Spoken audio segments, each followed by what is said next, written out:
tropeiro de mula, de distância em distância, as comitivas se reuniam e nesses momentos é que eles trocavam as suas opiniões, as suas ideias, cantavam e dançavam, rememorando a sua ancestralidade.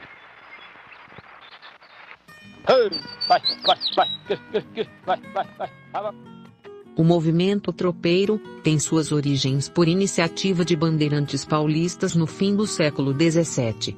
Os paulistas tinham necessidade de transporte do ouro que haviam descoberto nas Minas Gerais. O ouro era objeto de interesse tanto dos bandeirantes paulistas, quanto dos portugueses da metrópole. Com iniciativa dos bandeirantes e apoio da coroa, fundou-se em Taubaté, em São Paulo, a Casa de Fundição. Marcando o início do tropeirismo primitivo, os bandeirantes paulistas já haviam atravessado antes as regiões dos Pampas do Rio Grande do Sul, Uruguai e Argentina. Eles sabiam da existência das mulas chucras que habitavam os Pampas uruguaios e argentinos. Por isso os bandeirantes foram os primeiros a serem tropeiros. Na época esses homens intercalavam, ora na lida de bandeirante, ora na lida de tropeiro, até tornarem-se integralmente tropeiros. Sendo o tropeirismo uma evolução e uma herança do que foi o homem bandeirante. O tropeiro paulista foi peça essencial para o surgimento de inúmeras cidades no Rio Grande do Sul, Santa Catarina, Paraná, São Paulo e sul de Minas Gerais. E também foi a peça principal para o asseguramento dos estados sulistas ao território do Império Português e depois brasileiro. O Rio Grande do Sul e a região sul está estritamente ligada ao tropeirismo, tanto em sua cultura, quanto na sua própria história. Porém, a origem do tropeirismo não é gaúcha como se pensa, mas paulista, que é o resultado da própria expansão do antigo homem bandeirante.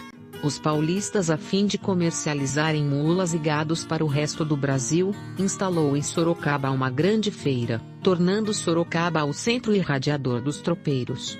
Os paulistas iam até a Argentina tratar do amansamento dos muares, e de lá traziam até São Paulo para comercializar suas mulas. Nos seus pousos formaram-se povoados, vilas e cidades importantes nos dias de hoje, e em toda a região sul e São Paulo, deixando rastros importantes na cultura, tradição e culinária.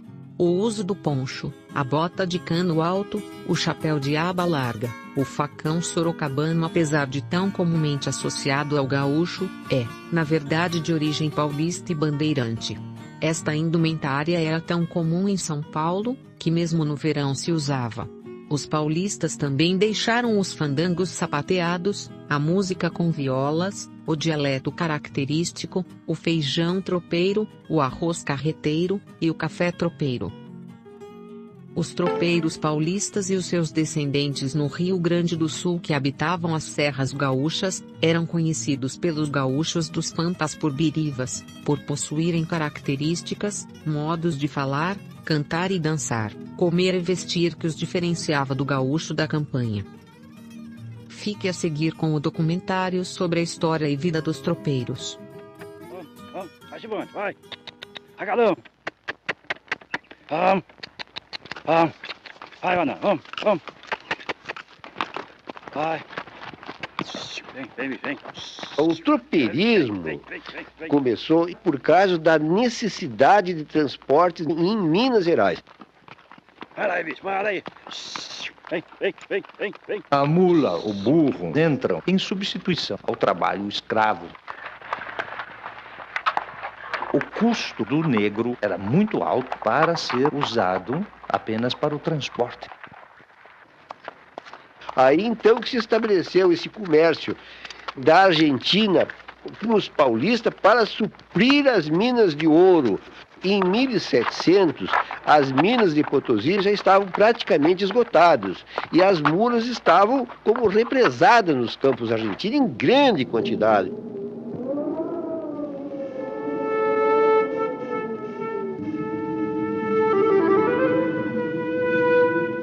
Salta no era una provincia productora de mulas. Las mulas venían de otras zonas, llegaban a Salta donde se las invernaba, se las criaba, se las engordaba y una vez gordas eran exportadas a otros países. La venta de mulas para la provincia de Salta fue un ingreso económico muy importante en ese momento.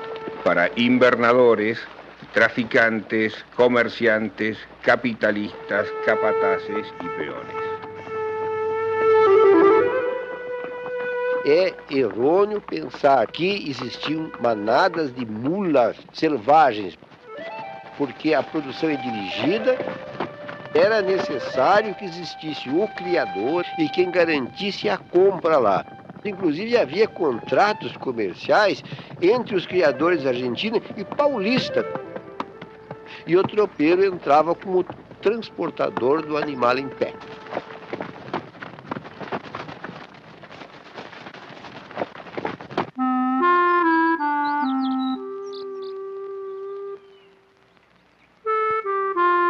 Para entender o ciclo do tropeirismo, convém conhecer um pouco sobre o burro e sobre a mula. Eles são o resultado do cruzamento de animais de espécies diferentes, o jumento e a égua. Por serem híbridos, o burro e a mula são estéreis, não se reproduzem. Isso não impede que sejam excelentes animais para o transporte de cargas.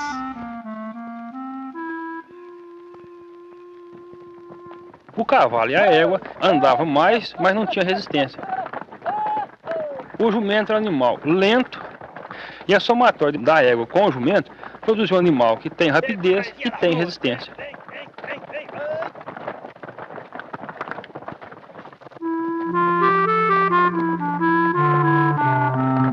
A tropa chucra é aquela de grandes manadas de animais selvagens que eram reunidos em diversas localidades da região missioneira, do Rio Grande do Sul, né, dos 7 povos das missões.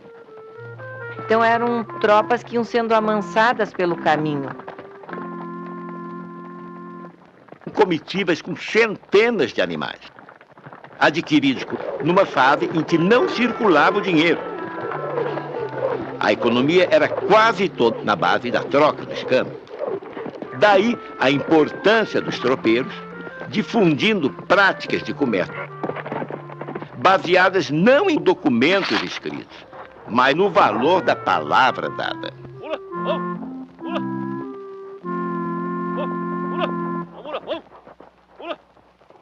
Era um trabalho bruto, grosseiro e muito trabalhoso. Agora, tinha que ter certos cuidados, porque se prejudicasse o animal, que ele ficasse manco, ou ficasse com alguns defeitos, algumas baldas, como se chama, ele perderia muito valor como mercadoria de comércio.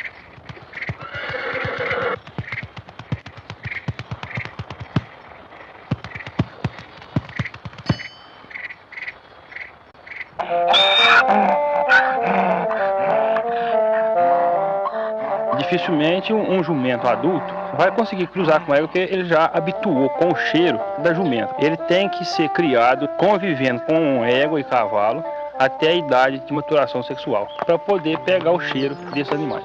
O primeiro ano de reprodução dele deve ser feito só com éguas, para ele habituar com o contato com a égua.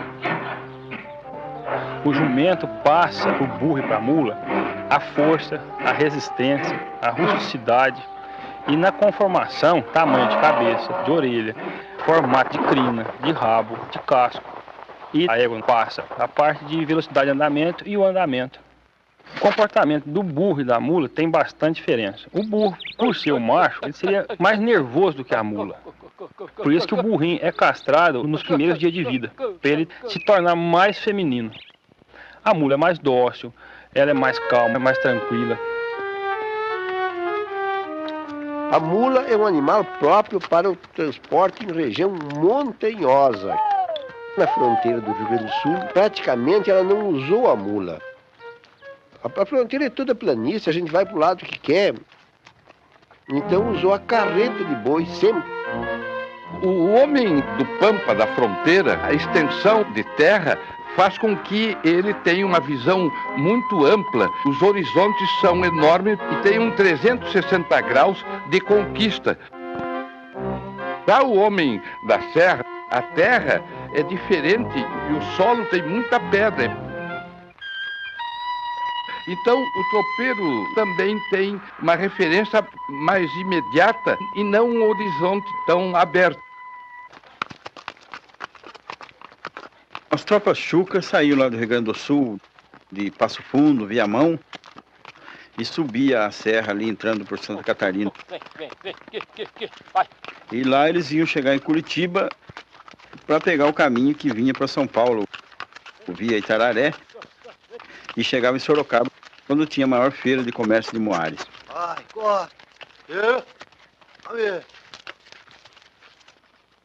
Além da pastagem muito boa, havia salinidade do solo, porque a mula, como o gado vacuno, não se cria sem sal. Ele vai acabar morrendo de insuficiência suprarrenal. Estas mulas ficavam algum tempo aprendendo a comer sal e se reconstituindo um pouco as forças para enfrentar as picadas através do grande sertão de Santa Catarina.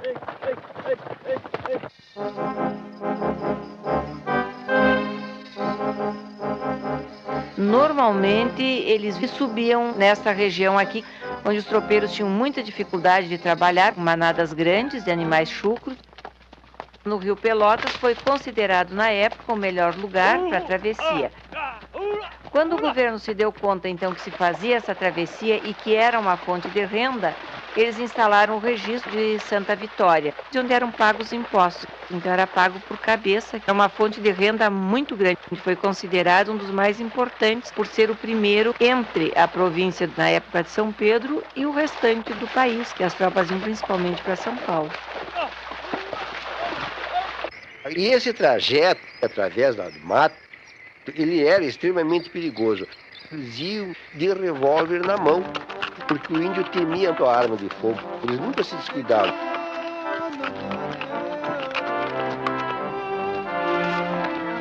Estas comitivas, conduzindo centenas de burros e mulas, viajavam mais de 1000 quilômetros, até a grande feira.